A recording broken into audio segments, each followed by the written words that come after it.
La Sociedad Dominica de Medios de Comunicación, Sodomco, presenta A Pensar Más con Rosa María Palacios.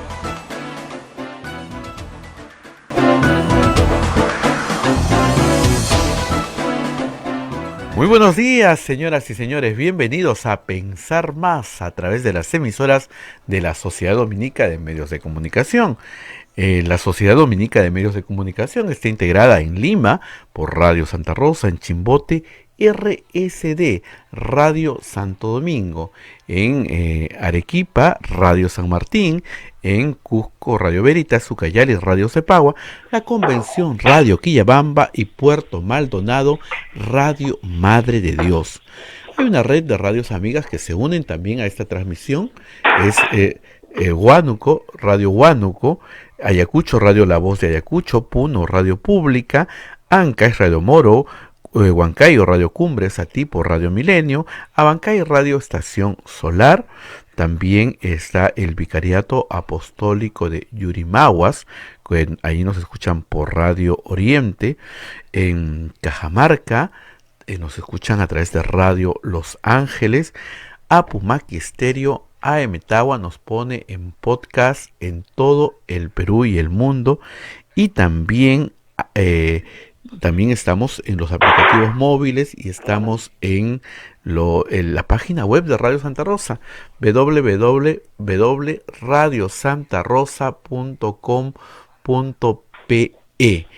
Son las 8 de la mañana con 3 minutos. Estamos en el día 71 del aislamiento social obligatorio y vamos a estar así hasta el día 30 de junio.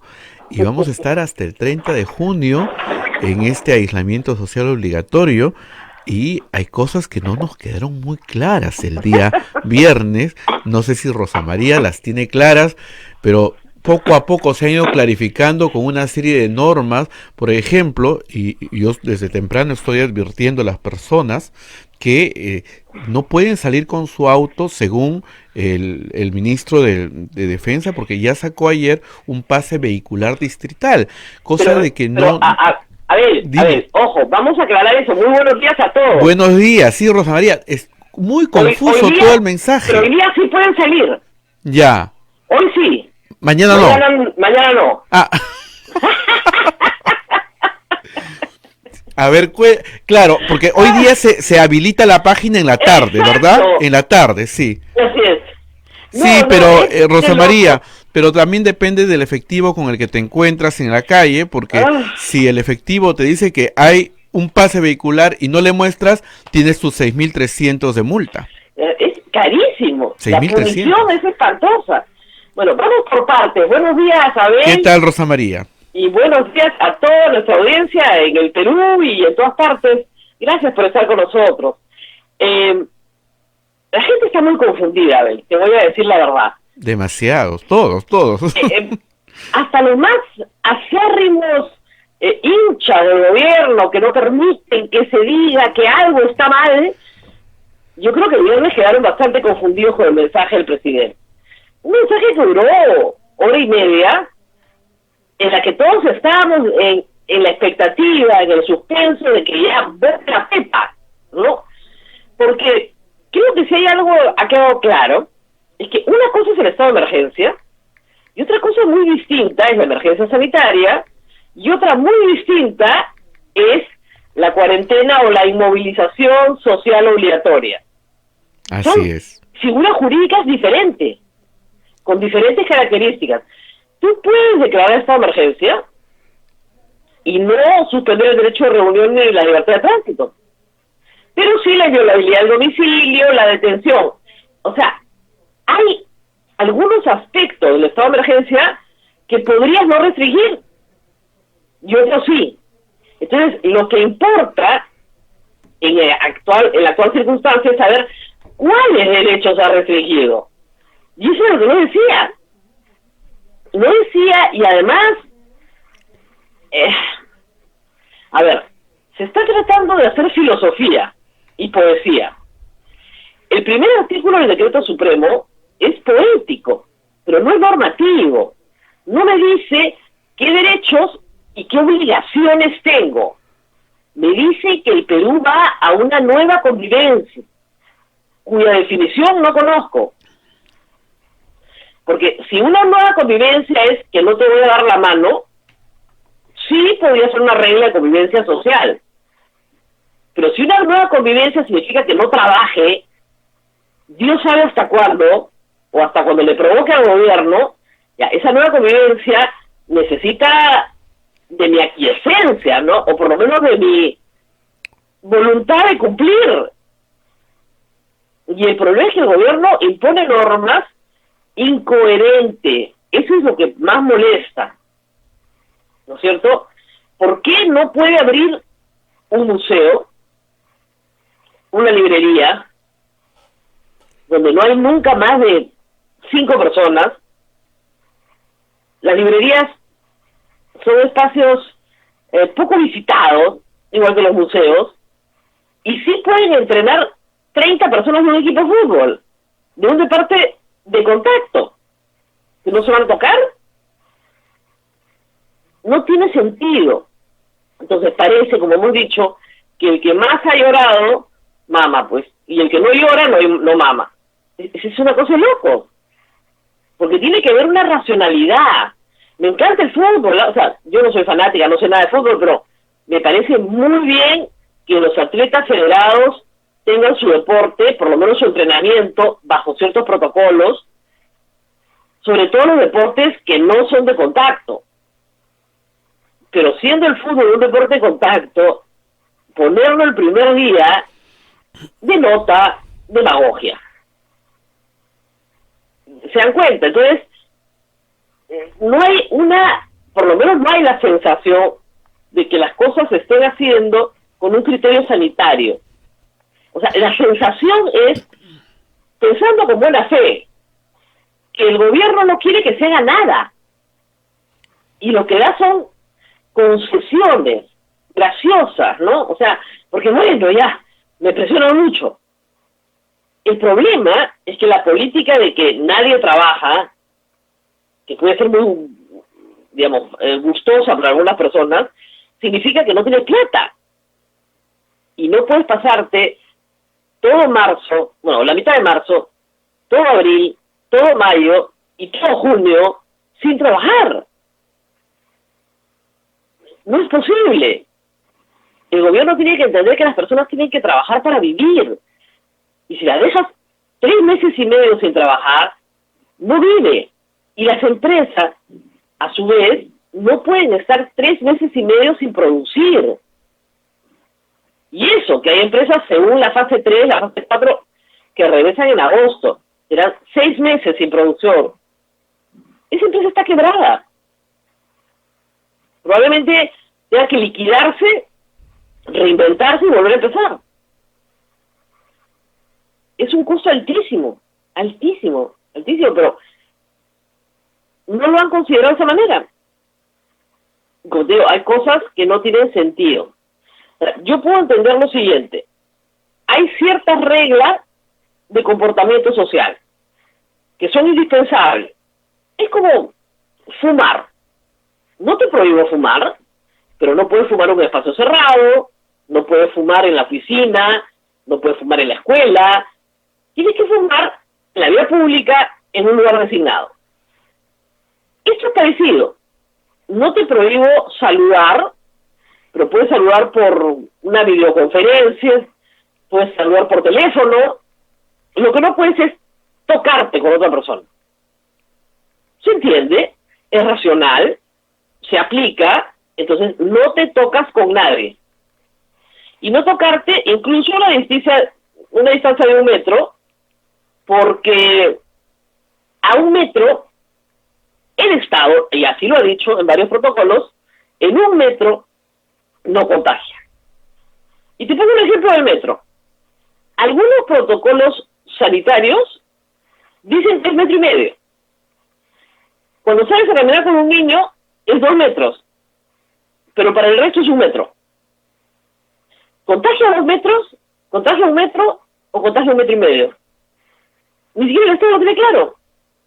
Todos los protocolos se contradicen. Entonces, ¿Cuál es la nueva convivencia? Confundirnos. ¿Cuál es la distancia? Por precaución, ponga usted 4 metros, no vaya a ser. Pero créame que a 4 metros no lo contagia a nadie, ¿eh? Nadie. Tiene usted su mascarilla, ¿no es cierto? Y hace las medidas de higiene personal que hemos recomendado en todo momento. ¿No es cierto? Se lava las manos, no se toca la cara. Si se toca la cara, se la toca sobre la mascarilla y luego se lava las manos, etcétera. Con eso no vas a lugares hacinados. Pero ¿qué pasa con la gente que vive en lugares hacinados? ¿Qué hacemos? No la podemos echar a la calle. Y la mayoría de la gente que se ha contagiado y que está lamentablemente muriendo son personas pobres.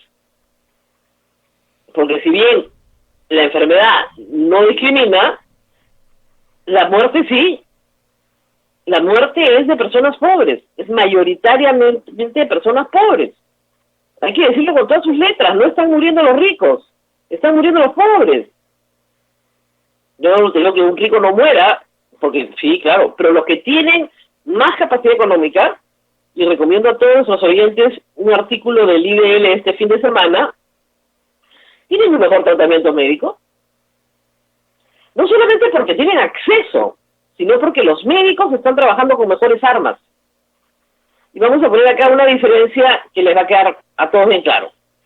Cuando usted va a una clínica privada, la clínica americana en San Isidro, usted entra con sospecha de COVID e inmediatamente en el triaje determinan sospecha de COVID y lo mandan a hacer una tomografía de pulmones. Primer acto. Luego, le hacen una serie de exámenes clínicos, además de la prueba molecular, ¿ya? Molecular, por supuesto. Le examinan una serie de marcadores en sangre que pueden determinar el estado de la enfermedad. ¿No? Entonces le examinan la ferritina, le examinan la vitamina C, marcadores que necesita el médico para hacer un mejor diagnóstico. Ese paciente, así evaluado, recibe una medicación acorde al estado de la enfermedad, ¿ok? Y lo mandan a su casa. En la generalidad de los casos, lo mandan a su casa. Si estuviese grave, se queda, pero moderado y leve, se va a su casa porque no necesita oxígeno. En el hospital público, primero, el enfermo llega en un estado crítico, porque no ha querido ir antes porque no ha habido acceso. Segundo, no le hacen una tomografía, le hacen rayos X. Y los rayos X, que son una muy buena herramienta, no es una herramienta tan precisa como una tomografía donde ves perfectamente la neumonía. La neumonía típica la ves al milímetro. En los rayos X no. Los hospitales del Estado tienen tomógrafos, algunos, pero la mayoría no. Y la mayoría los tienen malogrados. ¿Por qué los tienen malogrados? Por corrupción. Dice que decirlo con todas sus letras. Por corrupción. Los hospitales regionales del Callao no tienen tomógrafos por corrupción. Y los reactivos para hacer pruebas en sangre con esta calidad de marcadores tampoco lo sirve a salud pública. ¿Se dan cuenta? Entonces, los resultados de la salud pública, de salud y MINSA, son mucho peores que los resultados de la salud privada, que atiende a poquísima gente en comparación. Nadie está hablando de eso. Hay una discriminación, sí, por supuesto. Si eres pobre, tienes más chance de morir. Esa es la verdad. Una persona de clase media en una casa ventilada, donde vive con 4 personas, ¿no es cierto?, en un espacio de 200, 300 metros, que no sale porque llama por teléfono y todos se lo traen desde el primer día, no se va a enfermar. Y si se enferma, tiene un seguro privado, en una clínica privada, donde lo van a atender. Esa es la diferencia, Abel. Y esa diferencia existe. Entonces, que no nos hablen de una nueva convivencia. Es la misma convivencia siempre. Los pobres la van a pasar mucho peor. pero mucho peor. El que tiene dinero o posibilidades, tiene algunos ahorros, puede aguantar mal, pero va a aguantar. El que no tiene nada para comer hoy, tiene que salir a trabajar. Miren, como San Pablo decía, que no trabaja no come. Entonces no hay forma de que alguien que no tiene empleo, que no tiene posibilidades de llamar por teléfono a que le traiga las cosas, porque no quiere pagar el sobrecosto del delivery, que no tiene acceso a la salud pública, porque no tiene salud, y no tiene CIF, lo tiene por descarte, que tiene que comprar su propia medicina, le vaya mejor en la nueva convivencia. No, le va a ir pésimo. Pésimo le va a ir. El gobierno anuncia un bono que se llama bono familiar universal.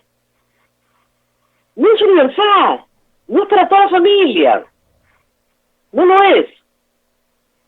Yo no sé si tú, a ver, en la radio, pero este fin de semana he recibido una cantidad de quejas de personas que me dicen, ¿por qué no me toca a mí? No tengo trabajo. Mi papá y mi mamá no tienen trabajo. Somos 4 en esta casa, ninguno tiene trabajo. Estoy en suspensión perfecta. Entonces, como estoy en suspensión perfecta, creen que me van a pagar algún día. Y yo voy a regresar a trabajar, no sé hasta cuándo. Entonces no me toca bono. O gente que dice, yo retiré mi AFP, pero no tengo trabajo. Y no me toca bono. Hay una sensación de injusticia, ¿no? De por qué le toca a mi vecino y no me toca a mí, que no se está resolviendo. Lo hubieran dado si iba a ser universal, con todos los problemas que eso tiene, lo hubieran dado a todos. Pero dijeron universal y no es universal. Entonces generas una expectativa que no se cumple. Y generas mucha frustración. Y como decíamos, acá la gente se come el tocino antes de haber matado al chancho. Entonces, como ya me va a tocar mi bono, yo me endeudo, le pido al fiado, y ahora no tengo que pagar. Estamos en una situación muy difícil, Abel. Y lo del viernes, los minutos finales, comenzaron a preocuparme de verdad. Porque el presidente no quería que nadie lo critique. Y fue clarísimo. Clarísimo. Y esa es una forma de hablar que no tiene un presidente democrático. Un presidente democrático no habla en esa forma. Ojalá que se lo pasen el equipo de comunicación del Palacio y le haga ver que esa no es manera de dirigirse en un Estado democrático. Es una manera muy desagradable. Y bueno, tenemos más cosas, ¿no? Buenas noticias hay, bueno, porque ahora una buena noticia es que te dejen trabajar. Es una cosa de locos, ¿no? Pero bueno, felizmente ya las pequeñas empresas dedicadas a la comida, en todas sus manifestaciones, la comida preparada, restaurantes, cualquier servicio de menú, puede prestar su servicio por delivery. Chiquito o grande, en todo el Perú. Entonces, todas las personas que me escribían de provincia ya están servidas, ¿eh? Hemos dado duro al tema. ¿Qué había pasado? Se ponía un monto mínimo de ventas que están pensadas para grandes restaurantes de Lima. Entonces, claro, con esa barrera de acceso no podías entrar. Y la razón no existía. Tan es así que en 15 días cambió. Si hubiera habido una razón sanitaria verdadera, no tenía por qué cambiar en 15 días. Así que a todos los restaurantes, propietarios, trabajadores que nos han escrito provincia, ya están servidos. ¿Eh? Hemos peleado, ahí está. Lavanderías. Las lavanderías me han escrito muchísimo la semana pasada. No es el mejor sistema, la verdad, pero como te dejan usar el carro, supongo que por lo menos para ir a dejar, te dejarán dejar. Supongo. y el resto será te devolverán por delivery, no lo sé. No sé cómo va a funcionar, la verdad. En el tema de peluquería, que da trabajo a muchísima gente, es un sector despreciado porque se considera frívolo, pero es absolutamente intensivo en mano de obra. Esa es la gran ventaja. Y es un sector que está, digamos, diseminado en todo el país. Ayer escuché una cifra, algo así como 60.000 peluquerías a nivel nacional. Entonces, claro, si tú calculas 5 personas por una peluquería chica, tienes 300.000 puestos de trabajo. Lo que han dicho los dueños de cadenas de peluquerías en Lima es que no están de acuerdo con el servicio a domicilio, porque exponen a su personal. Ellos señalan, y esto es un asunto controvertido, pero interesante, que pueden controlar mucho mejor las condiciones del servicio, las condiciones sanitarias del servicio, en sus locales. ¿Por qué? Porque le toman la temperatura a su personal, le hacen pruebas rápidas a su personal, pero al público que asiste también le toman la temperatura y lo sientan en un lugar aislado. O sea, ya no está cercano a la persona al costado. Ponen barreras de plástico, en fin. Y la persona que te atiende está completamente cubierta. O sea, es una garantía para ella misma, pero también para el cliente. Es un asunto controvertido. Yo supongo que las grandes cadenas pueden dar un servicio más potente en materia sanitaria, ¿no? Y los más chiquitos no. Y que ellos sí deben trabajar a domicilio. Pero corren mucho riesgo entrando a domicilio. Porque a diferencia de un técnico que entra a reparar una terma, no tiene que tocar a ningún miembro de la familia. No hay contacto personal. Salvo, ¿cuánto es? Dejas un sobre, el señor lo recoge y se va y listo, ¿no? Y puedes conversar por teléfono con él hasta dentro de la misma casa discutiendo qué cosa pasa con la terma. Pero en el caso de una persona que toca tu cuerpo, sí hay un contacto mucho más directo. Complicado, pero creo que hay otros países del mundo que tienen ya avances en esto. Otros temas, como la atención médica, es muy importante. Se ha permitido, por fin, que se presten servicios médicos. Y este es un asunto grave, Abel, porque las cifras están indicando que muchas personas han desatendido su salud. Y eso ha causado la muerte de un número muy importante de peruanos.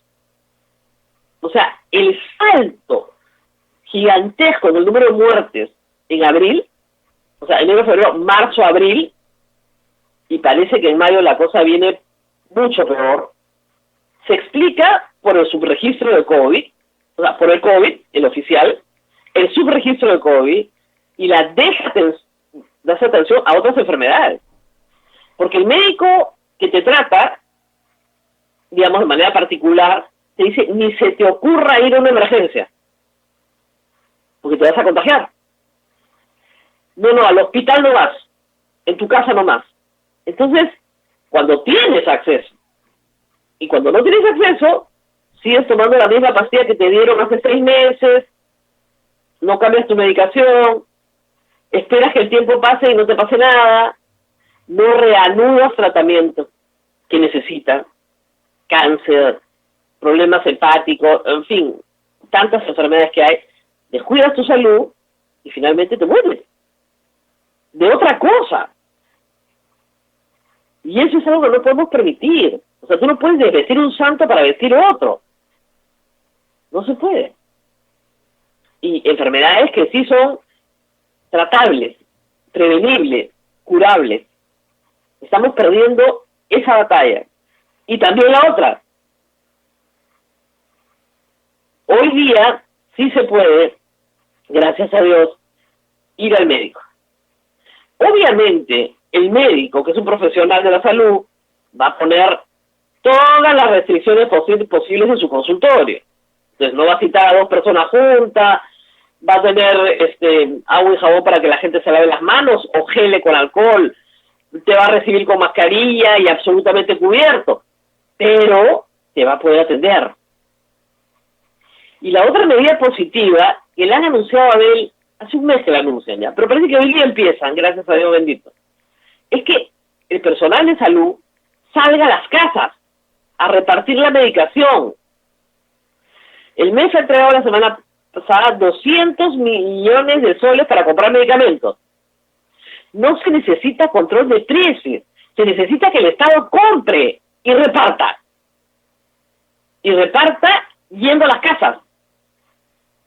Lo que hemos visto, leyendo todo el fin de semana y viendo programas los domingos, es que hay una posibilidad de mejora cuando te atienden temprano.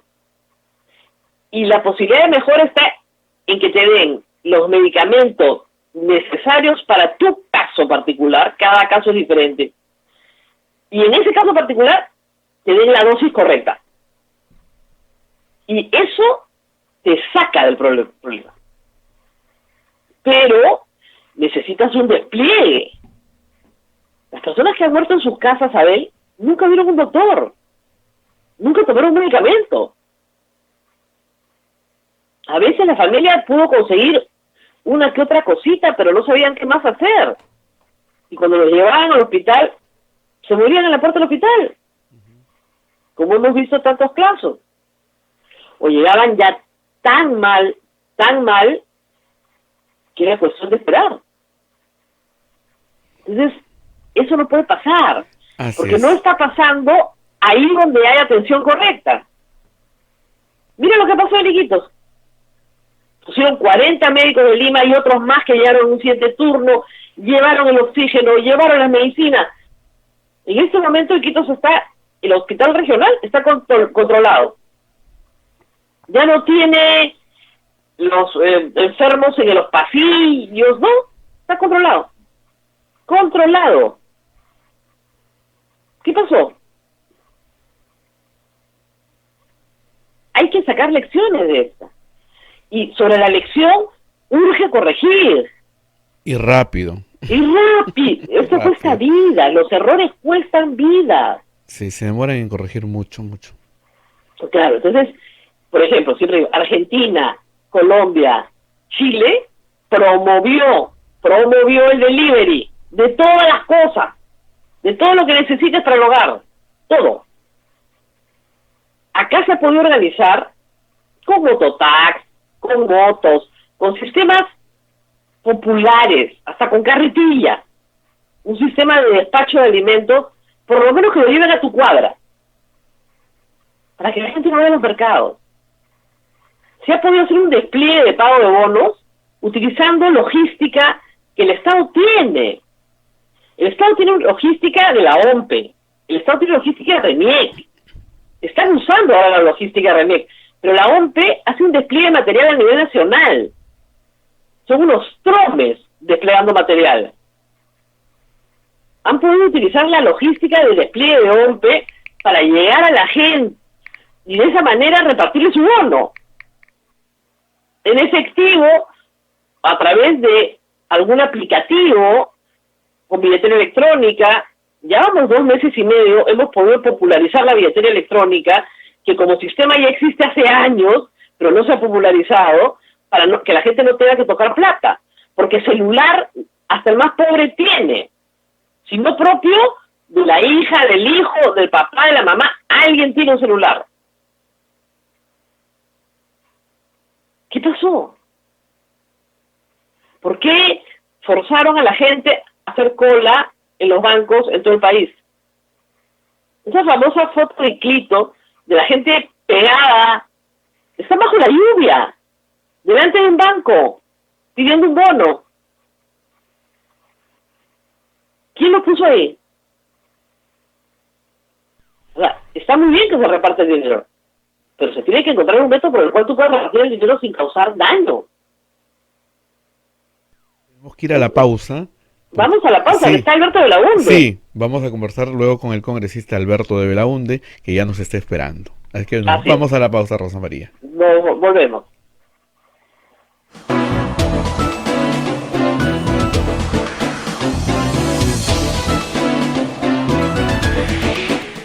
De regreso con A Pensar Más con Rosa María Palacios aquí en la Sociedad Dominica de Medios de Comunicación. Lima nos escucha por Radio Santa Rosa, Chimbote RSD, Arequipa Radio San Martín, Ucayali Radio Cepagua, La Convención Radio Quillabamba, Puerto Maldonado Radio Madre de Dios. También nos escuchan en Huánuco, Radio Huánuco, Ayacucho Radio La Voz de Ayacucho, Puno Radio Pública, Ancash Radio Moro, Huancayo Radio Cumbres, Atipo Radio Milenio, Abancay Radio Estación Solar, Yurimaguas Radio Oriente, Cajamarca Radio Los Ángeles, Apumac Estéreo, AM Tagua nos ponen podcast en todo el Perú y el mundo, la página web de Radio Santa Rosa, www.radiosantarosa.com.pe y los aplicativos móviles. Rosa María, ya tenemos en la línea al congresista Alberto de Belaunte.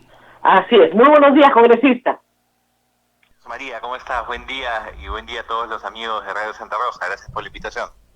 Bueno, ha pasado usted y su grupo político a ser nuevamente minoría.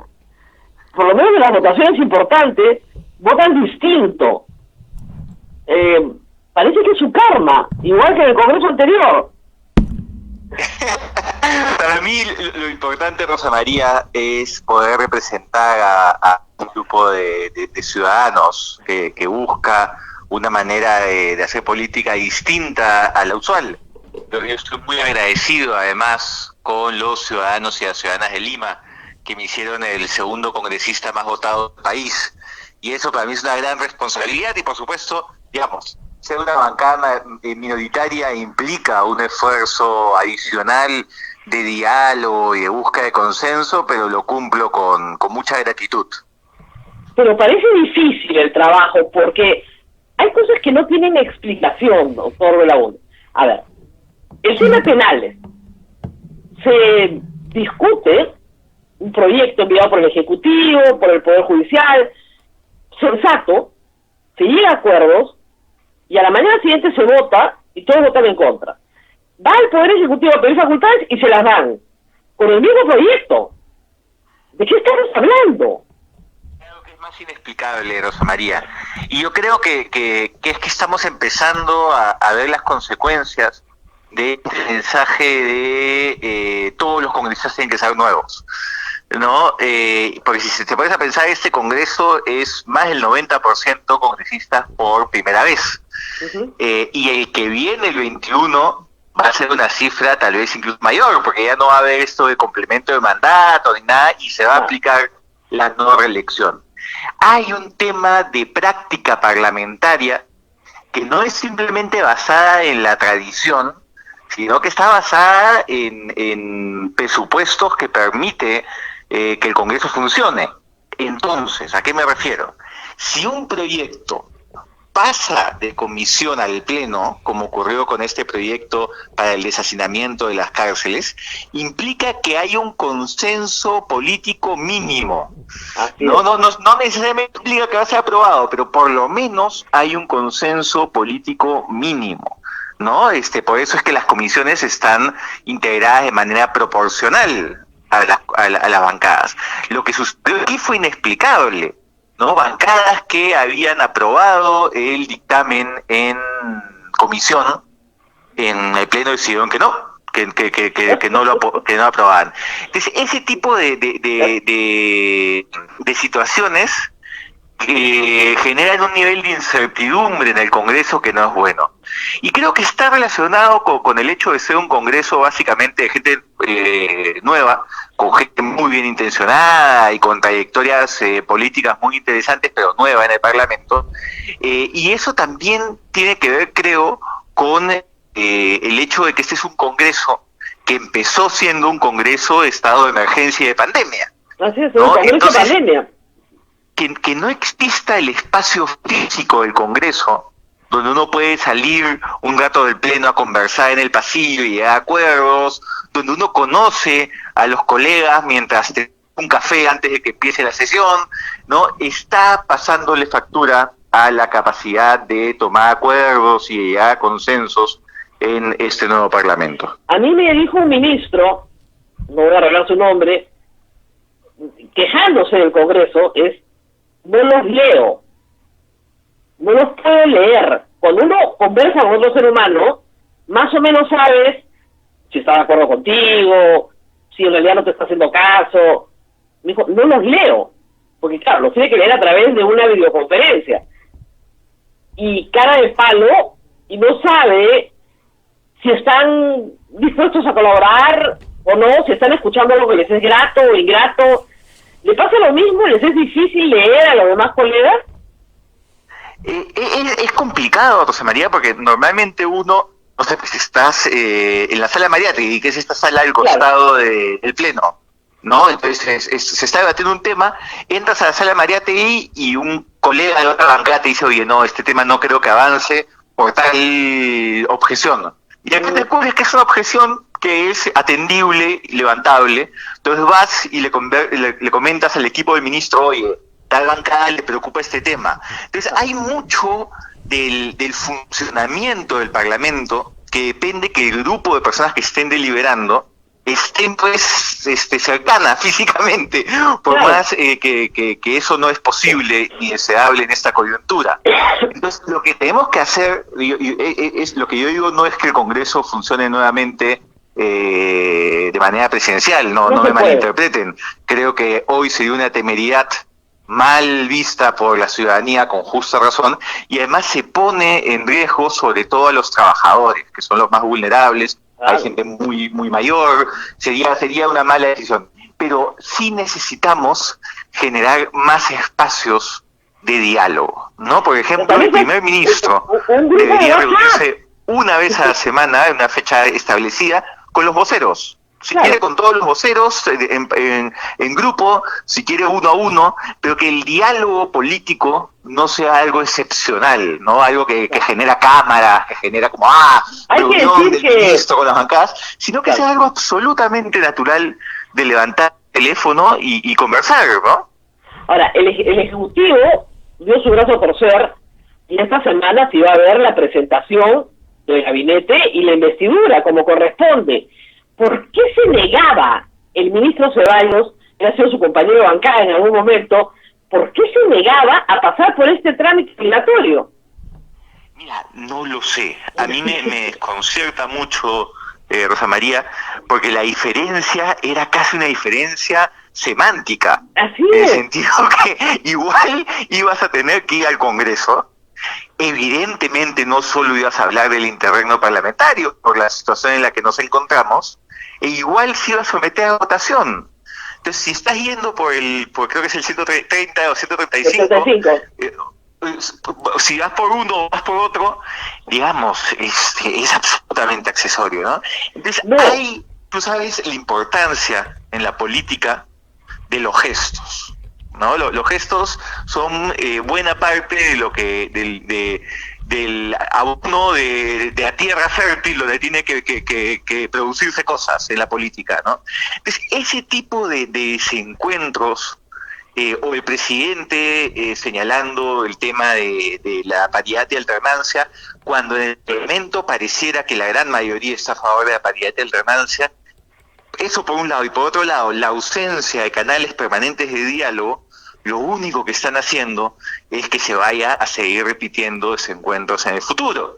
Entonces, claro, la próxima vez que la ministra de Economía quiera advertir algo de los proyectos bien intencionados, pero no necesariamente bien estudiados en el Parlamento, la capacidad de recepción de esa información se ve afectada, ¿no? No, es que a la semana pasada teníamos una crisis constitucional. Lo que pasa es que estamos en medio de una pandemia y nadie se da cuenta.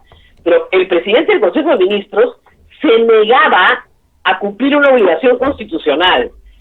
Y el Congreso, algunas bancadas, aunque luego lo retiraron, amenazaron con censurarlo. Y con toda razón, porque tiene que cumplir esa obligación. Está postergada por la fuerza mayor, pero la tiene que cumplir. Y además lo que no se entiende, o sea, para un político que se dé el micro, es una maravilla, ¿no es cierto? Es la oportunidad de que el primer ministro se luzca y nos cuente las cosas maravillosas que ha hecho por el Perú. Durante 6 meses, o más, ya 8. ¿Por qué no? 30 años. De aquí a 30 años, cuando se estudie la reacción del Estado peruano y los políticos sobre la pandemia, que un párrafo esté dedicado a una controversia que hubo en el Congreso sobre la investidura y la cuestión de confianza, es inverosímil, ¿no? O sea, ya sería un debate extrañísimo en una situación regular en el país, lo es mucho más en una situación de emergencia, donde al revés lo que deberíamos estar haciendo todos es tendiendo puentes para trabajar en equipo, porque ya si una pandemia mundial no te permite la unidad nacional, entonces ¿qué es lo que te va a permitir, no? Así es. Bueno, quería comentar también una columna suya ayer que podría parecer inapropiada, sobre la alegría, con un poema muy bonito de Benedetti, en defensa de la alegría. ¿Por qué hablar de alegría en estos días? Sí, es una columna que he estado pensando mucho. En la propia columna, yo reconozco que esto puede ser visto impertinente, inadecuado, porque son días de mucho dolor, de mucha incertidumbre, de mucha preocupación de las personas respecto a qué es lo que va a suceder. En la propia columna señalo además que no sabemos, o sea, estamos en emergencia, pero no sabemos lo que esta emergencia va a significar en 2 semanas o en 6 meses, ¿no? Entonces, pero al mismo tiempo, señalo, y es una reflexión más personal, es una columna muy personal, muy fuera de lo que es normalmente una columna política, ¿no? De que la alegría es un elemento consustancial para que exista esperanza, y la esperanza es absolutamente necesaria si es que uno quiere resistir y salir adelante, ¿no? Entonces son días difíciles, pero no hay situación difícil, no hay reto que hayamos tenido que enfrentar como país, creo que hayamos tenido que enfrentar a nivel mundial, donde el generar un espacio de resistencia a través de la alegría personal, discreta, pequeña, no termina ayudando. Es también una llamada a no descuidar aspectos de nuestra salud emocional que resultan fundamentales en estos días, ¿no? Hay una encuesta de Ipsos Apoyo que muestra que más del 50% de peruanas y peruanos están teniendo problemas de salud emocional en estos días, de estrés, de ansiedad, y eso es un tema que tenemos que evidenciar y tenemos que actuar, ¿no? Porque hay una cara de pandemia. Yo he salido muy poco, pero las 3 veces que he salido, 4 veces, la gente que veo caminando, a pesar de que tiene una máscara encima, tiene cara de tristeza. Es una de las cosas que más me impresiona. Hay una cara de pandemia, donde no puedes sonreír, no puedes ni siquiera saludar a lo lejos. Es cara de pandemia. Y esa es una cara de circunstancia y de dolor, pero que no admite la alegría. Hay una familia en Trujillo, ya hace varias semanas, que fue detenida por celebrar un cumpleaños dentro de su casa, los mismos miembros de la familia, porque estaban escuchando música, y la música es parte de la alegría, y había cerveza, y había una torta, y esto es inaceptable. ¿Qué está pasando con la salud mental de nosotros? De mucha tristeza, de mucha preocupación, pero vamos a salir adelante, porque todos siempre salimos adelante, pero necesitamos haya esperanza, porque necesitamos incluso por un tema de asegurar el éxito de las distintas medidas que se están adoptando, que las personas sientan que las cosas van a mejorar, y eso no es posible si es que descuidamos la salud emocional de las personas. Entonces, al mismo tiempo que tenemos que tener una mejor campaña de comunicación e información sobre medidas básicas de protección, hay personas que piensan que simplemente por el hecho de ponerse la mascarilla ya están a salvo, y eso no es así. Al mismo tiempo, tenemos que también que preocuparnos a nivel personal, a nivel familiar y a nivel, digamos, más colectivo, sobre la salud mental, sobre la salud emocional. Porque uno de los temas que está surgiendo, esta semana el Ministerio de Salud va a sacar un informe y recomendaciones sobre salud mental. Uno de los temas que está surgiendo es la agorafobia, pero muy extendida. La agorafobia es también en los espacios abiertos. Entonces hay gente está aterrorizada de salir. Aterrorizada. Ayer me decían que si salías a caminar con un niño, tu niño iba a terminar entubado en una UCI. Es una imagen terrorífica y absolutamente falsa, pero viene de una fobia. Y yo creo que para cierta población se está desarrollando una fobia al otro y al espacio abierto. Y además ahí la preocupación es también ya de índole, digamos, de la ciencia política, respecto a que nunca una sociedad donde prima el miedo se toman necesariamente las decisiones políticas más racionales. Recordemos que estamos en un año preelectoral. Así es. Entonces, ¿qué caldo de cultivo en el mensaje político estamos sembrando hoy? ¿No? Va a ser el miedo y la búsqueda de seguridad lo que motive al elector el próximo año. No se suele elegir bien ni en la vida personal ni la vida política bajo esos criterios, ¿no? O sea, el pueblo que tiene miedo, elige siempre autócratas. Elige autócratas. O sea, regímenes que van a desembocar en un régimen totalitario. Y eso es la historia del siglo XX. Que es la información. Hay una estupenda columna de Marcos Cifuentes publicada el día de ayer sobre la estrategia comunicacional del gobierno de Japón. ¿No? Que puedes decir, oye, pues Japón, país del primer mundo. No. La estrategia comunicacional fue muy sencilla. Y esto es fundamental, sobre todo en momentos donde la tecnología permite que la desinformación y el pánico circule de una manera mucho más eficaz que la información oficial. Necesitamos transmitir información a la gente, porque esa transmisión de información segura, confiable, permite enfrentar la incertidumbre y permite además que las medidas que se adopten sean más eficaces, ¿no? Entonces, por ejemplo, que la gente sepa que no por el hecho de ponerse una mascarilla no te libera de tener que guardar distanciamiento social cuando sales a la calle, ¿no? Cosas que son elementales. Ahora, hay una pero que se ha perdido en estos días en este mar de información que recibimos. Ahora, entre el mar de información hay que decir que la campaña del Estado a todos los niveles sobre las 6 medidas básicas no se ha realizado. Por ahí tú ves, sí, lávate las manos, pero no te explican cómo ponerte la mascarilla. Y la mascarilla es una prenda ajena a nosotros. Si fuéramos asiáticos, estaríamos muy acostumbrados a usar la mascarilla. No estamos acostumbrados. Es como si dijeras a un limeño que tiene que usar paraguas. Yo vi un video este fin de semana dramático, de un video grabado en las calles en Madrid, y había una persona caminando con su mascarilla y de repente se levanta la mascarilla para estornudar. ¡Claro! Todo lo contrario, no justamente usar mascarilla no solo para protegerte de afuera, sino para proteger al resto. No, es que me dice, no me deja respirar. Entonces de rato en rato lo tengo que levantar para respirar un poco. No. O sea, eso es campaña. Esto es una prenda ajena a la cultura peruana, que solo es usada por especialistas médicos, por personales de la salud.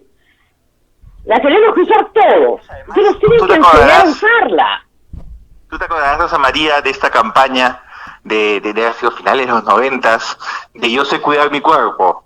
Sí, ¿no? Es buenísima. A cualquier persona de mi generación que le preguntes, te puede cantar la canción entera. Ya no solo porque la pusieron muchísimo, sino porque además era una publicidad muy bien pensada. Estamos el equivalente y en muchos formatos, en muchas presentaciones de esta campaña de cómo tomar medidas en tu día a día para protegerte. Y eso lamentablemente todavía no existe y no depende pues de declaraciones de políticos, ¿no? Nosotros nos encanta creer que tenemos más impacto del que realmente tenemos con nuestras declaraciones, ¿no? Acá hay especialistas. O sea, yo he visto un comercial con artistas, pero el tono de los artistas era dramático y punitivo.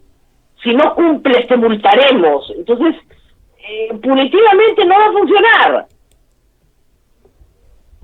Así es. No funciona. Punitivamente se le ha dicho al gobierno 100 veces, puedes poner las multas que quieras, no va a funcionar punitivamente. La gente no entiende cuando la culpabiliza.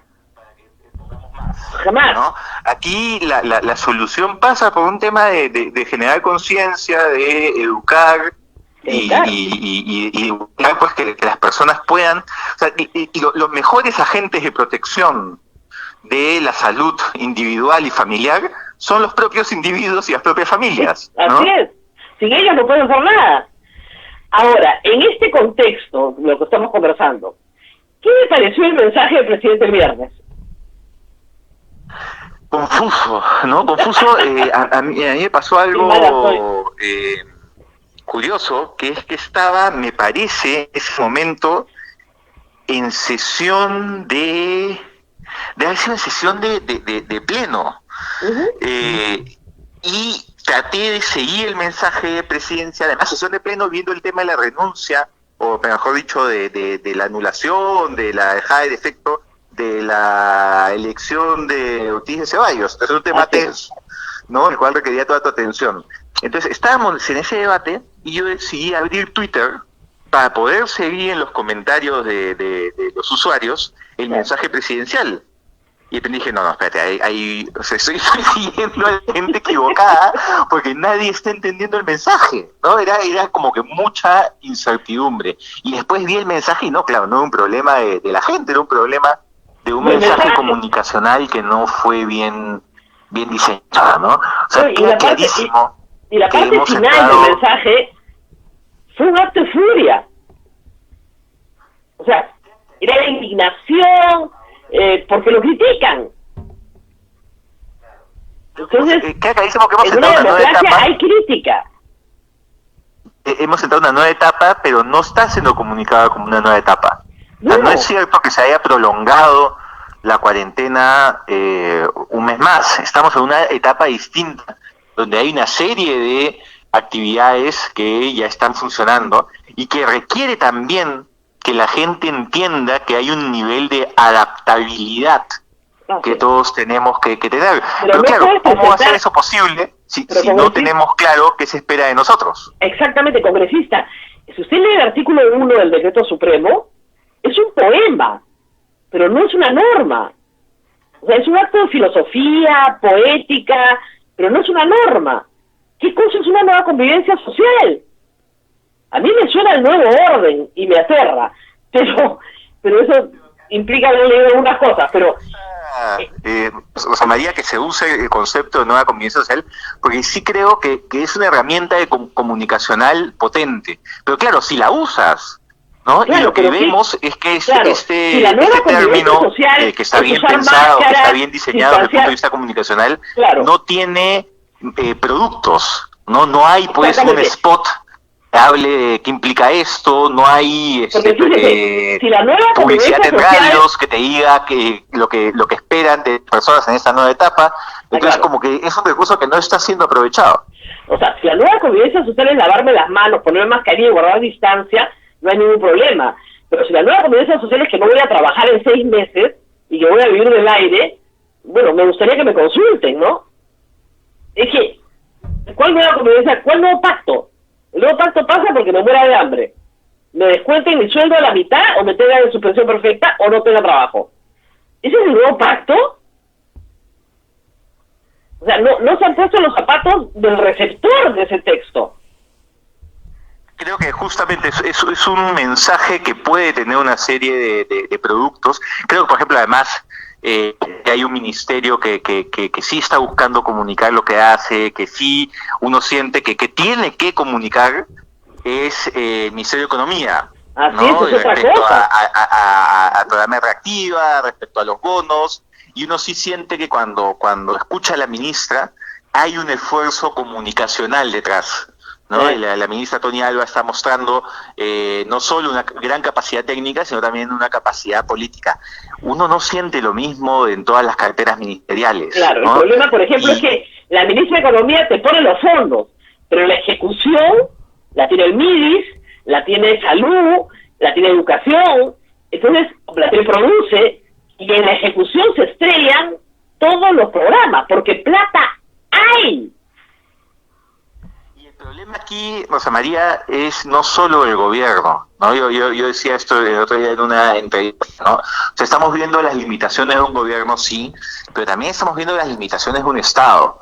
Claro, y justamente son limitaciones que van a existir sobre todo en la ejecución y que por eso se requiere incluso con mayor astucia un programa comunicacional que te permita saber digamos, cómo se van a ir corrigiendo estos retos de ejecución que van apareciendo en el camino. Así es.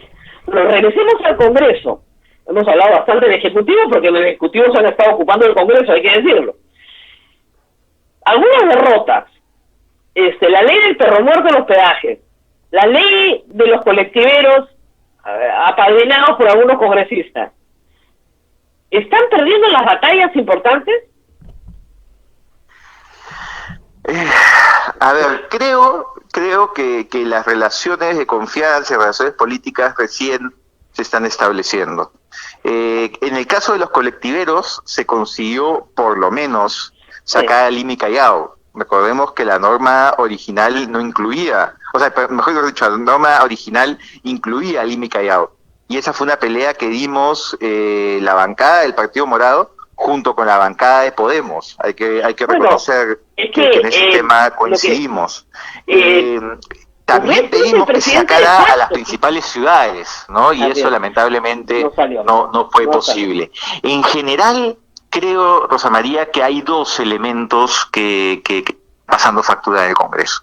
Uno, que no necesariamente todos están familiarizados con los procedimientos parlamentarios. Entonces, por ejemplo, hay quienes piensan que un proyecto de ley pase a comisión para estudiar, comisión de economía, comisión de justicia, de trabajo, es una como traba burocrática, una barrera burocrática para que se apruebe. Y en realidad el paso a comisión es el espacio donde recibes las opiniones técnicas, va un especialista, debates a fondo. Entonces creo que el chip tiene que cambiar en algunos colegas porque no es una barrera burocrática, al revés, es donde tu proyecto de ley va a ser mejorado, ¿no? Entonces ese es un elemento. Y segundo, hay un tema, y yo te diría hasta constitucional, ¿no? Que es que estemos en estado de emergencia no es una patente de corso para aprobar cualquier tema, ¿no? Cuando vimos el tema de peajes, la suspensión de peajes, por ejemplo, que es un tema tremendamente popular, pero que lo que va a pasar es que en algunos meses o años le va a costar dinero al Estado peruano. Dinero que no va a usar para mejorar los hospitales, sino que va a tener que usar para pagarle una empresa, ¿no? Entonces, cuando interviene en el Pleno a explicar un tema de contratos, ¿no? Que es que uno no interviene en un contrato a través de una ley, parte del discurso de respuesta es que estamos en emergencia. Pero la Constitución no se suspende cuando estamos en emergencia. Los principios básicos de un Estado de Derecho no se suspenden cuando estamos en emergencia. Entonces, creo que esos dos conceptos recién están como consolidándose en algunos colegas que, por cierto, en estos casos creo que había una buena intención, había una buena fe de querer colaborar, pero que no se está logrando, ¿no? Bueno, hay toda clase de proyectos de ley, ¿ah? Hay uno que deroga la Constitución por ley. O sea, que él se reúne en su tumba. Pero hay que decir que en el Ejecutivo se está legislando por comunicado oficial. O sea que en los dos lados encontramos el mismo problema. O sea, es como si para algunos funcionarios, tanto en el Congreso como en el Ejecutivo, el Estado de Derecho se suspendiera. Y eso es lo que transmiten a la población. Yo he recibido personas que me dicen, es que estamos en emergencia. Y, bueno, es que no hay derechos, pues. Mucha gente cree en ese discurso que sus derechos han sido abolidos. Y no es verdad. Eso es un discurso bien peligroso. Porque creo como país ya hemos vivido momentos muy violentos en nuestra historia reciente, donde hemos visto las consecuencias de ese discurso, ¿no? Entonces, recordemos, hay un estupendo libro de Madeleine Albright, la ex secretaria de Estado de la época de Clinton, sobre el fascismo, Ujú. ¿No? El problema es que a veces estos términos son como tan utilizados de manera ligera que pierden un poco su potencia, ¿no? El término facho se usa en Twitter con mucha ligereza, Sí. pero Fabián la Facho. amenaza del fascismo es una amenaza real. Y la amenaza del fascismo tiene varios componentes, pero hay dos fundamentales. Ciudadanía con miedo y esta idea de que el Estado puede adquirir poder a costa de tu libertad y tus derechos si lo que va a hacer es que tú no tengas miedo, ¿no? Estas dos ideas en situaciones que pueden ser de guerra externa, de crisis económica, de pandemia, etcétera, son ideas peligrosas, son el caldo de cultivo para el fascismo. Y esto en un año preelectoral debería hacernos tener muchísimo cuidado a los políticos y en general a la prensa y a los líderes de opinión. Así es muy difícil a veces que el público lo entienda, no lo entiende. Y te critican despiadadamente por criticar medidas que son irracionales. Creo también, María, que hay un ánimo nacional que hay que destacar, es un ánimo de que las cosas vayan bien. Sí. ¿No? Entonces, eso es muy bueno. Muy bueno. Lo que necesitamos es, y justamente por eso es tan importante la campaña comunicacional, lo que necesitamos es lograr canalizar ese ánimo ciudadano, esas ganas de apoyo colectivo, para que no sientan que la manera de canalizarlo es aceptar la supresión de derechos, sino por el contrario, tomar medidas que efectivamente impliquen un beneficio colectivo. Y el problema es, congresista, cuando el pueblo es muy amable, porque lo es, porque lo ha sido muy generoso, se puede confundir. O sea, necesitas una cuota de oposición, una pequeña cuota de oposición, porque si no, la humildad a servir, y eso no es posible en una democracia. Una democracia tiene que existir. Es necesaria no solo para la democracia en cuanto a balance de poderes, evitar el abuso, sino también hay un mensaje claro del ministro de Salud, del cual yo saludo, que es, claro, estamos todos en el mundo viendo una situación inédita y hay mucho de ensayo y error y de espacio para corregir. Entonces, yo lo que sí he sentido, y es algo que quiero destacar en algunos sectores del Ejecutivo, es capacidad de escucha. Hubo este estupendo artículo publicado que era el martillazo y el guayno, ¿no? Donde lo que pedían desde sociedad civil era la liberación de datos, ¿no? Claro. Bueno, ahora ya se está empezando por fin, después de varias semanas, con la liberación de datos que permite que desde sociedad civil haya distintos análisis. Ha costado, esa ha sido otra gran pelea. Yo a listar a todas las peleas que hemos dado. También es necesario que entendamos que la crítica es fundamental justamente para corregir aquello que no funciona. Claro. Y también para asegurar que no se bajen las barreras de control y otros aspectos. Pero también es necesario, desde el lado digamos, de los que no estamos en el Ejecutivo, de asegurar que esas críticas sean constructivas. No hay nada más vil que un político que busca criticar no para construir bien común, sino para construir candidaturas políticas, ¿no? Ese es el oportunismo de estos días también. Pero hay que decir que sí lo escuchan, pero yo le diría que el promedio de cambio es como 3 semanas. 3 semanas peleando, ¿ah? Liberen los datos, dejen que los niños salgan, dejen que los niños autistas salgan, dejen que los restaurantes de provincia abran, dejen que las lavanderías abran. O sea, todos los días son peleas y peleas y peleas para que alguien al otro lado escuche y se dé cuenta que efectivamente están tomando medidas irracionales, contradictorias e inconsistentes entre ellas. Y que los perjudicados, pueden ser pocos o muchos, pero están muy molestos. Con toda razón. Con toda razón. Y no se escucha. Te mandan una horda de trolls, ¿no? Y tienes que estar bloqueando gente en las redes sociales. No te queda otra. Hay esta buena práctica de la ministra Tony Alba, que debería ser replicada en otros sectores, de convocar a personas de sociedad civil, del sector privado, para ver el tema de la reactivación, ¿no? Así es. Lamentablemente uno ve la foto y la única mujer es Tony, que bueno que está Tony liderando, todos los demás son hombres, ¿no? Pero bueno, sí. En fin, lo importante pero, por ejemplo, es que dentro de los distintos sectores tiene que haber espacios, no te diría institucionalizados, pero por lo menos más formales de escucha durante la toma de decisiones, ¿no? Claro, si no se hubieran enterado un mes después que un tercio de los hogares pero los botones de refrigeradora. Se han enterado muy tarde, cuando ya toda la gente había salido a los mercados. Y la otra cosa que tiene este tipo de mala estrategia de comunicación es culpabilizar al pueblo. El pueblo se ha portado muy bien. Las cifras de movilidad de Google son magníficas. El problema es que lo han hecho salir a lugares de contagio, por orden del Estado, al banco y al mercado.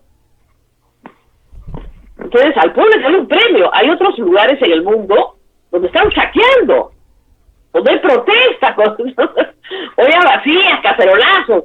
Aquí no.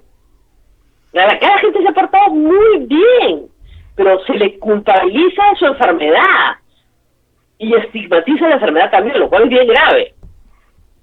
Y Rosa María, yo quisiera aprovechar, sé que ya estamos llegando al final de la entrevista, pero quisiera aprovechar para comentar algo, que es que el día de hoy estamos presentando con el congresista Daniel Olivares y la congresista Carolina Lizárraga un proyecto de ley de salud mental. Qué bueno. Que lo que hace es fortalecer la Ley General de Salud Mental, que ya fue aprobada el año pasado, y fortalecer este proceso de cambio de toda la estructura del servicio de salud mental del país, que se viene realizando desde el año 2015 con un liderazgo que hay que destacar desde la Dirección General de Salud Mental del Ministerio. Porque creo, Rosa María, que uno de los principales retos de salud, evidentemente más allá de la pandemia en sí, va a ser el tema de salud mental en el país, un tema donde todavía existen muchísimos prejuicios, donde todavía existe muchísima desinformación y donde es necesario que el Estado tenga un rol proactivo y un rol muy sensible hacia lo que van a ser o lo que ya son en esta situación necesidades de la población. No, es un estigma, la salud mental estigmatiza en el Perú todavía. La brecha de servicios es muy grande, pero al mismo tiempo, Rosa María, cada centro de salud mental comunitario que se abre tiene detrás a un equipo humano maravilloso que no ha dejado de trabajar en esta coyuntura, que por el contrario, se han agenciado celulares donde no había para seguir haciendo monitoreo de casos. La verdad es que el equipo humano que están en los centros de salud mental comunitario, en las clínicas de día, en los hogares protegidos, es un equipo humano de primer nivel y que lo que requiere de este año de parte del Congreso es un fortalecimiento de sus capacidades, y para eso está esta ley, pero sobre todo que en la discusión de presupuesto que tengamos a partir de agosto se le asegure el dinero necesario para cumplir los objetivos de su plan. Creo que la salud mental es un elemento fundamental de la salud de una sociedad como la nuestra, ¿no? Y esta circunstancia va a plantear grandes retos para asegurar que estemos a la altura de los mismos, ¿no? ¿Qué otro proyecto tiene en la línea? He presentado también un proyecto de ley que facilita la incorporación de personas con discapacidad en el Registro Nacional de Personas con Discapacidad. Identificamos un gran cuello de botella. Y claro, es horrible, no se imagina lo que es sacar el carnet con nadie. Horrible. Y no es cierto, Rosa María, este discurso que estuvo, es cierto que ya casi no está, pero que estuvo las primeras semanas de esta pandemia, de que se trata de un virus democrático, ¿no? Eso es falso, ¿no? Es un virus que es mucho más cruel con quienes ya tenían condiciones de vulnerabilidad previos a esta emergencia, entre ellas las personas con discapacidad. Entonces, por eso es, creo, necesario facilitar la incorporación a ese registro para que hayan políticas públicas precisas y que lleguen a todos, ¿no? Que no se pierda por un problema de falta de información dentro del Estado estas políticas públicas. Y también ha costado 5 o 6 semanas que a los niños autistas los dejen salir. y ha sido muy doloroso, pero muy doloroso. Pero han logrado salir media hora, con un adulto, 1 hora. Ellos están saliendo a caminar hace mucho tiempo. Pero si no los dejaban salir a caminar, esos chicos se autolesionaban. Y había una ignorancia masiva del problema. Porque como usted dice, son vulnerables. Tú, yo y 15 personas reclamando esto en las primeras semanas y se nos trataba como irresponsables, ¿no? ¿Te acordarás? Lo peor de todo. Pero ahí se tiene un problema grave. Por ejemplo, los padres que hablaban conmigo me decían, nosotros tenemos el carnet de CONADIS y podemos demostrar con un carnet que es un chico con discapacidad. Pero muchos padres no han hecho el trámite porque es muy engorroso. Hay que cambiar el trámite. Ese es el proyecto que está presentando. Es el proyecto que he presentado y afortunadamente se viene una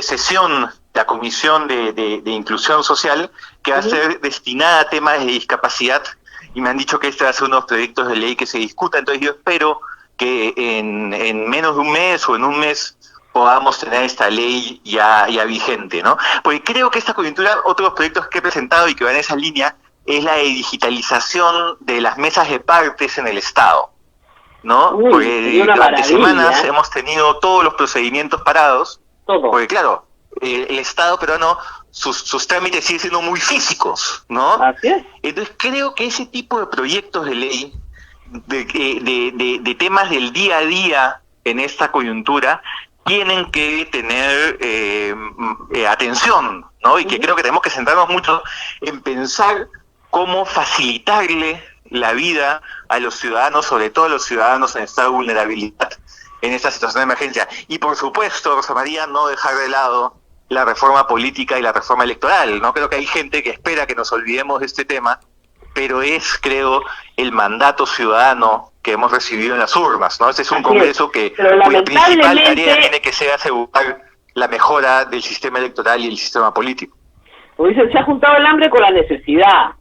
Sus colegas parlamentarios no quieren ninguna reforma política, no quieren primarias, no quieren voto universal, no presencial, no quieren nada de eso.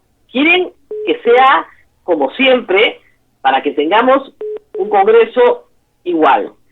Y este Congreso demuestra que con las mismas reglas obtienes el mismo resultado. Y por eso no quieren cambiar el resultado. Estamos mal. ¿Congresista? Hemos perdido al congresista Alberto Belaúnde. Estábamos hablando de la reforma política. ¿Aló? Creo que se nos ha cortado. Tiene que ser que la gente recuerde, que los congresistas, mis colegas, con todo respeto, recordemos todos cuál era el mensaje de la gente mientras hacíamos campaña. En enero. No, la gente estaba cansada de cómo funcionaba la política, cansada del enfrentamiento Ejecutivo-Congreso, y lo que estaba reclamando es que las cosas cambien, ¿no? Y ese discurso reformista, finalmente, no puede perderse en estos meses, por más que estemos en emergencia. Ojalá, esperamos mucho de atender la emergencia en lo que le corresponda, pero al mismo tiempo no olvidar cuál fue la gran promesa de campaña que tuvimos en las últimas elecciones. Todos los partidos dijeron que iban a apoyar la reforma política. Ahora, después dijeron que la reforma política, claro, como idea, ¿no? Pero no aterrizada, por ejemplo, en unas primarias abiertas, simultáneas y obligatorias. Ya se perdió esa posibilidad porque la pandemia la hace imposible. Pero lo que hay que saber son las elecciones del próximo año. Y eso es un asunto bastante complicado en este momento. Es muy complicado, Rosa María, porque además implica, en este camino, digamos, hay poco espacio para el aprendizaje de otras experiencias, porque es un reto que está enfrentando todo el mundo, ¿no? Ahorita en Estados Unidos, en Europa, se está debatiendo cómo van a ser las siguientes elecciones, ¿no? Entonces aquí se requiere de una vocación reformista clara, pero al mismo tiempo de mucha capacidad de innovación. y es algo que se tiene que trabajar con los organismos electorales y esperemos, parece que el mensaje es positivo, pero esperemos que efectivamente la Junta Nacional de Justicia esté priorizando la elección del nuevo jefe de la OMPE y que esta elección se pueda realizar cuanto antes, porque tener este debate sin la persona que va a ver la parte operativa de la elección es tener un debate incompleto. Así es, y estamos en una situación contra el tiempo, así que esperemos que lo puedan. Nos prometieron que también lo iban a tener este año de todas maneras, o sea que ya debería estar. Antes de julio dijeron que tenían al jefe de la OMPE. Esperemos que así sea. Bueno, muchísimas gracias. Poder tener este debate con todos los actores del sistema Así electoral. así es. Y va a ser un debate muy duro y muy difícil. O sea, la semana pasada entrevistamos a Luis Pérez Guadalupe y él nos decía que el presidente de facto del Congreso es Urresti. ¿Usted lo siente así? No. Tiene tanto peso. Tiene un liderazgo clarísimo, que es un liderazgo político, digamos, ganado en las urnas y ganado al interior de su grupo político, ¿no? Y creo que hay otros liderazgos. Lo que pasa, Rosa María, es que este es un congreso con muchas bancadas, y es un congreso cuya lógica para tomar decisiones es distinta a la del anterior. El anterior era más o menos claro cómo se tomaban las decisiones, como los WhatsApps filtrados de Fuerza Popular. Ahora eso ya no sucede así. Hay más espacio para el diálogo, para búsqueda de consenso, pero todavía con un Congreso que está tratando de encontrar su identidad y tratando además de consolidar prácticas de diálogo y de búsqueda de acuerdos, que yo creo que está encaminado, ¿no? Pero parte de este desorden que se ha sentido en esas semanas, creo que responde a las circunstancias en las que nos encontramos, como ya hemos conversado en la entrevista. Muy bien. Muchísimas gracias al doctor de la UNDE, mucha suerte con los proyectos, espero que sean admitidos, discutidos, llevados al Pleno, y vamos a tener que reunirnos nuevamente para hablar de la reforma política que tiene que comenzar a moverse en las próximas semanas. Gracias por estar con nosotros. Encantado, muchas gracias por la invitación, un saludo a todas las personas y mucha gratitud a las personas que nos están escuchando por todo el sacrificio personal y familiar que están haciendo en esta situación de emergencia, especialmente a aquellos profesionales de la salud y miembros de nuestras Fuerzas Armadas y Fuerzas Policiales que todos los días están en la primera línea.